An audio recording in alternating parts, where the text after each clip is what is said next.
Finally গাড়ী জুবিন দাৰ ক্ষেত্ৰলৈ আহিলে চাওকচোন কিমান বেছি মানুহ হৈছে, গাড়ী ৰখাই ৰখাই মানুহ হৈছে। আজি মানুহ অলপ কমেই দেখিছে, দেওবাৰ দিনাখনি বহুত বেছি মানুহ হয়, তেওঁ বুলি আজিও বহুত মানুহ হৈছে। আৰু এয়া চাওক ধুনীয়াকৈ বনাই আছে। আৰু এইফালে প্ৰথমতে গৈয়ে তেওঁৰ ফটোখন পাব, বাকী ইমান ধুনীয়াকৈ সজাই থৈছে। এইবিলাক একদম চাকি দিছে, আমিও চাকি দিলোঁ। সঁচাকৈ মানে এখন শ্মশান কেনেকৈ মন্দিৰলৈ পৰিণত হৈছে। এজন মানে জুবিন দাইহে মানে সেইটো কাম কৰিব পাৰে, তেওঁ সঁচাকৈ বহুত মহান।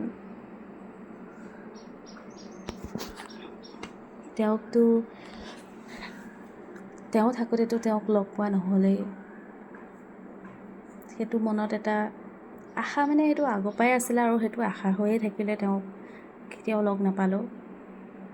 আৰু চাওক তেওঁ জ্বলোৱা জেগাডোখৰ কিমান ধুনীয়াকৈ মানে সজাই থৈছে, কিমান ধুনীয়াকৈ মেৰামতি কৰি ৰাখিছে, গামোচা আৰি ফুল আৰি ইমান ধুনীয়াকৈ ৰাখিছে। যিমানে জুবিন দাক ভাল পায় সকলো আহিছে।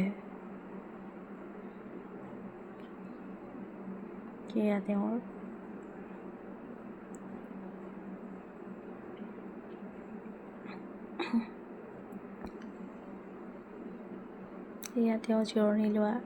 শিলগুটিটো কোনোবাই পেলাই দিলে বুলি শুনিছিলোঁ। যোনজনে সেইটো কাম কৰিছে তেওঁ চাগে অসমীয়া নহয়। বাকী আমি আহিবলৈ লৈছোঁ আৰু